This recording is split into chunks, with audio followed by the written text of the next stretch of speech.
Hello, everyone. Welcome back to Happy Life, Better Life.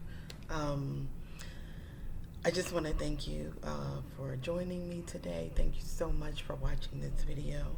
I already have much gratitude and appreciation for you. Today, I kind of wanted to give a few more shout outs. And mind you, because I hadn't been recording for a while, some of these shout outs are a little old, but I still wanted to um, just give them acknowledgement. And I'm going to share a little bit. And then I want to go into responding to one of the viewers, um, or maybe a few. There were a few comments that I wanted to acknowledge. So, first, I want to give a shout out to Letitia's Joy, to Destiny's Way of Life, and to Bennett Joseph. These are people who viewed or subscribed to the channel. Bennett Joseph said, "I like you too much," and sent a heart. And I want to say thank you. I like you very much as well, and I appreciate you commenting on the page. And I think I did respond directly also in the comments for that one. Also, there was a Victoria who commented that she loved the page so much, and that that it confirmed for her that she was on the right path in her journey. And so I'm very thankful and appreciative that I could be encouragement in that regard.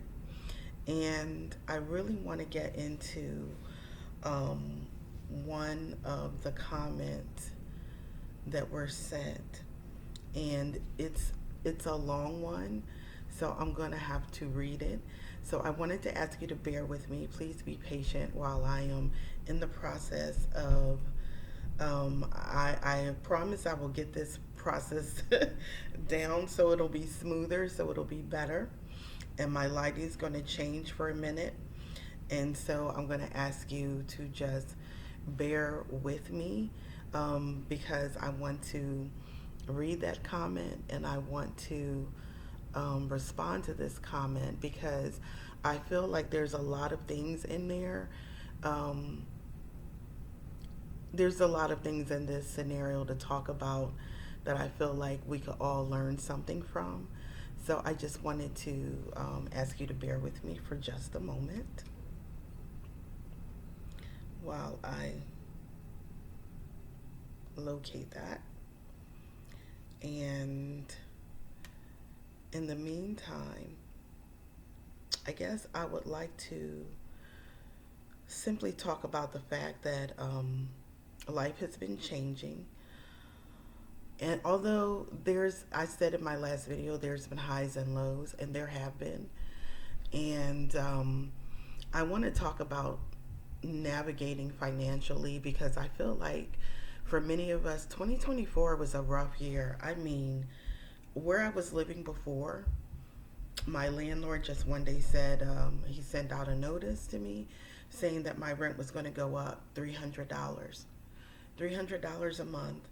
And I don't know. I know a lot of people who have experienced this, but I don't know when this actually started happening.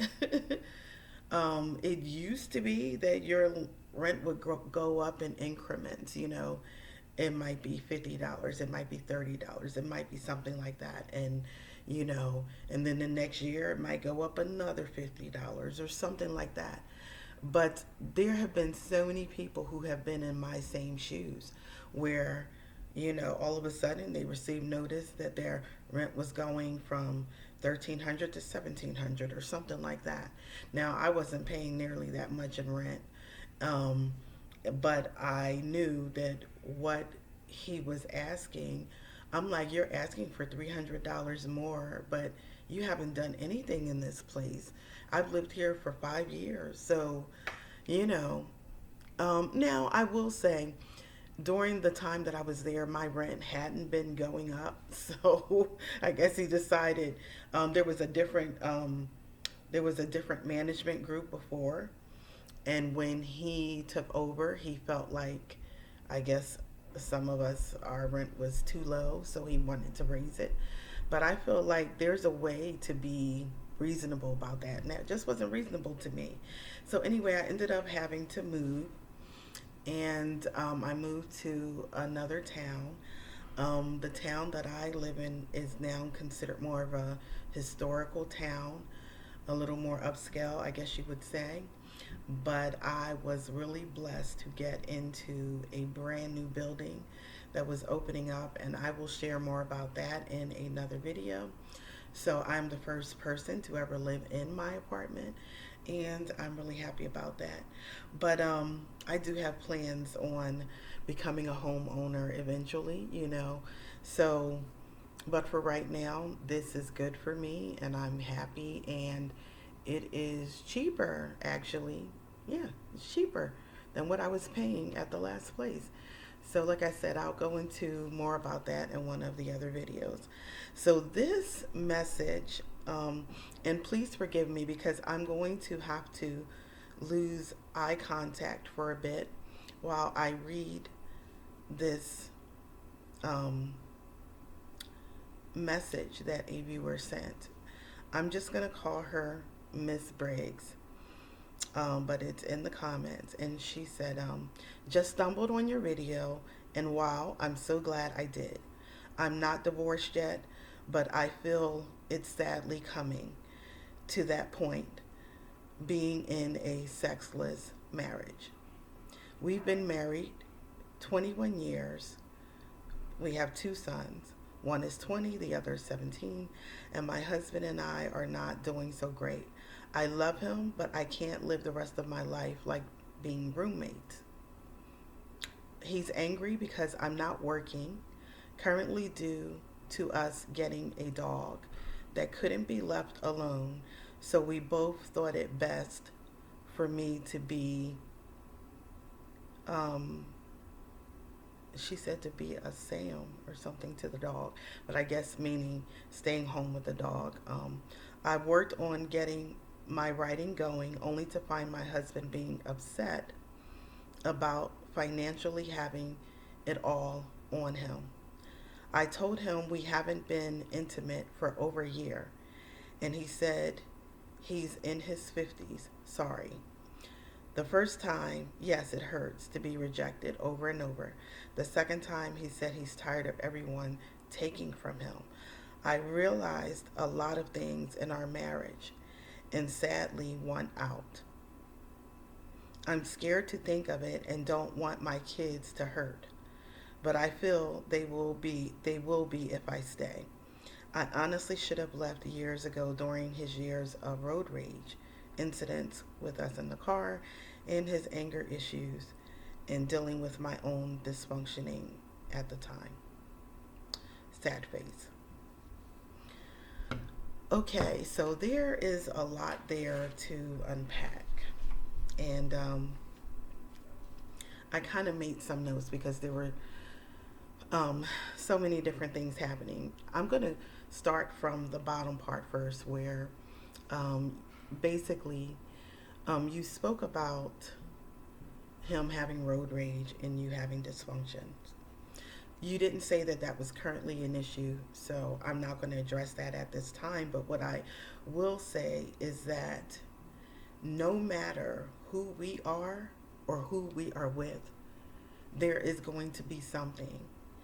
And some of these things may be deal breakers for certain people, but at the end of the day, nobody you're ever going to be with is going to be perfect. And obviously, you didn't go into a lot of detail about whatever your dysfunction was. But obviously, you're not perfect either. He's not perfect. And you didn't say that it was, you said it was something that was in the past. So obviously, it's not something that is currently the issue or causing a problem. It's the other things. So, um, first, I want to say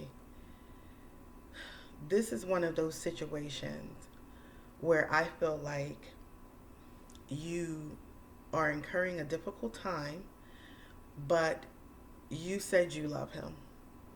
And because he's still there, I'm just going to go on the preface that he still loves you. He hasn't left.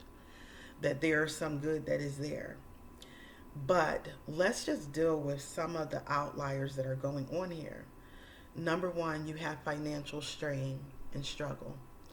I'm going to tell you, when people are dealing with financial troubles, romance is just not in the air. It's not. It's in the air behind me. It's on my wall because Valentine's Day is coming up. I'm just trying to add a little levity. But the truth is, for men or for women, when they are going through financial struggles, they are not thinking about being romantic. They're just not. Um, you mentioned that you guys have two sons and they're at crucial ages. Possibly in high school, possibly in college or going to college, or maybe, they're at that age where things can get costly. You have graduation, you have all these different things taking place. And even if none of those things were taking place, like I said, 2024, things really went up exponentially. Everything, food, gas, rent, electricity, gas for your home for heating, oil for heating, whatever it was, everything went up. I remember I went one time to get, it was mouthwash and toothpaste and maybe one other thing. And I spent $20. And I was like, now I did get the big bottle because I like the big bottle of Listerine mouthwash, but I just could not believe that I spent $20 on three little things. And everything is expensive. So to me, I can understand why your husband might be frustrated. Okay. The other thing is the dog. The dog, okay. So I'm going to walk a little gingerly here because I know that too. I've had a dog, and yes, my dog was like family to me. But this is the thing. Sometimes we do have to prioritize. And having your house financially stable means that that's a priority. And if you don't have that, then you really shouldn't have the dog. But if you're going to have the dog, then you need to work out how you're going to do that. You may need to get a job and work when your husband is home so that someone can be there with the dog at all times and the dog isn't alone. If you guys are going to keep the dog and if that's a priority for you, then you've got to figure out how to make it work while still financially contributing to the home, because it shouldn't be all on one person. That's a lot of stress. That's a huge burden. There used to be a time, and if a man is making enough right now, then maybe he can take care of everybody and his wife doesn't have to work or his significant other doesn't have to work. But nowadays, it really takes two people. It really does. I said in one of the other videos, if I had had a significant other, moving to North Carolina would have been a breeze for me. It would have been easy to do with two people working together. But for me by myself, it was just too iffy. And I said, I don't want to put that kind of financial strain on myself, okay? So the cost of living has gone up so much that most of the time it really does take two people to work. People have been creative because some people have had to move in with relatives. You have parents who have moved in with their child. You have children moving back home with parents. You have people moving into house sharing. And let me say, I've done some of these things, because I had to financially at different points and almost thought I was going to have to do it again when they were raising my rent by 300. I was going to get a place with one of my sons. But that, we decided not to do that. But at the end of the day, finances are a tough thing right now. So I wanted to say, for anyone, you said you felt like you were living with a roommate. Um, he's expressed to you that he feels like everybody's taking from him. He feels like he's not receiving anything in return. So that's something that you really need to hear and listen to as a spouse. Because what are you doing to sort of meet his need in the same time? You know, how are you presenting yourself? How are you presenting the home? If he's out and he's working every day and he's trying to take care of everybody, when he comes home, do you have meals prepared? Is the house clean? Is the house peaceful? Is there chaos? You know, what's going on? How is the atmosphere being set? And how are you presenting yourself? What's your demeanor like? What's your attitude like? What's your altitude like? Are you presenting yourself in a way where you look good, you smell good, you're accommodating him in a way that makes him want to be with you, in a way that makes him feel like you're a soft place for him to land? There are many things to consider in this situation. Also, when it comes to stress, anxiety, and depression, let me say this in a very real way. These things are killers. Killers. Stress is a silent killer. I just went through a training at work talking about trauma that we experience in our lives, and how stress and financial problems and stuff add to the trauma. And trauma can manifest in our bodies in many different ways. It can present a physical illness. It could cause him maybe to be in a place where his body, whereas he might normally be able to form sexually in certain ways, maybe his body is just not there at this moment. It could be something that's medical, because as men age, sometimes when they get in their 50s and stuff, they do need a little help, or, you know, they need to be seen by a professional. It could be so many different things that your husband is dealing with. And I know that this was posted some time ago, but it just weighed on me so much. I wanted to come back and address it, and not in just a message, but I wanted to send something to you that you could really, you know, listen to and maybe think about possibly. Like I said, so it could be health related. If he feels financially abandoned, that is something I've seen happen to many people, men and women. I've seen women be in relationships where something happened and the husband stopped working. He could have lost his job, and but then after that, he just refused to go back to work. He would just stay home, and he might even opt to cook and to do different things, but it wasn't helping out financially, and the wife would just lose interest in him because she was so overburdened by financial stress and trying to carry everything. And this could be something very similar with your husband. I'm not trying to justify everything that's going on here, but what I am trying to do is present a different perspective, because what I've heard so far is not a good reason to leave the marriage. It just says that there needs to be some work done. You guys may need to go to counseling. You guys may need to talk to someone, a professional. He could legitimately be dealing with depression. You could be legit dealing with depression yourself. You mentioned dysfunction and stuff like that. A lot of times we don't want to take the time to fix what these problems are.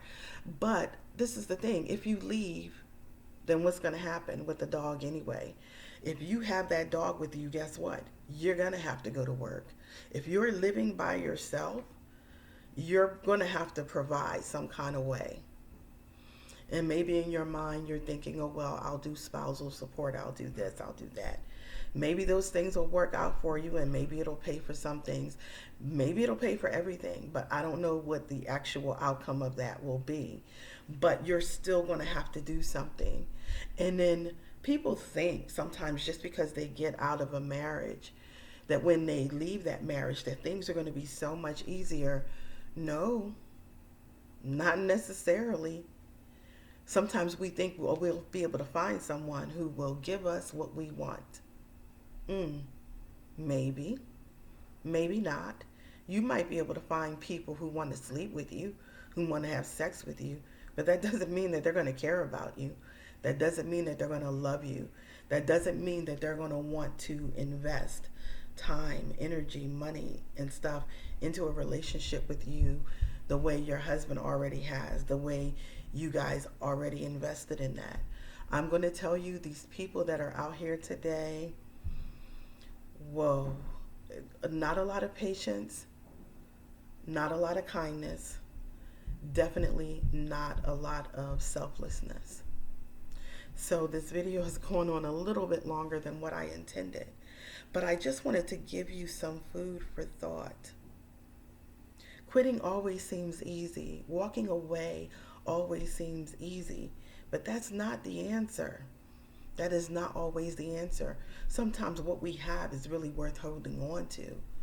We just have to get through that rough place. And anybody who's been married for 18 years, 20 years, 25 years, they've all gone through something. They've all had rough spots.